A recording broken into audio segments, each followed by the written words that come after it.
महिला मृतदेह पुलिस उद्धार कर मृतकों परिचय मिल पारि ना। शनिवार स्थानीय लोके नदी में महिला मृतदेह भासुवा देखा पाई। टण सरपंच पुलिस को खबर देवु कांचीपाणी थाना एसआई स्वरूप रंजन नायक सदल बड़ घटनास्थल में पहुंची मृतदेह जबत कर तदंत करते।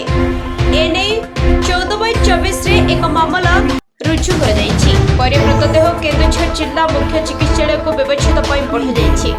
तेबे चलचर प्राणी महिला मुह को कामुड़ी दे क्षत विक्षत कर चिन्हवा कष्टकर होउछि। से नील और नाली रंगर धला रंगर सेक शाढ़ी एवं coffee रंगर blouse पिंधिछन्ति।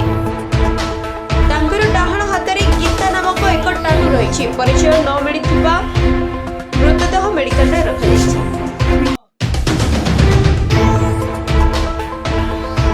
Pure report, the news today.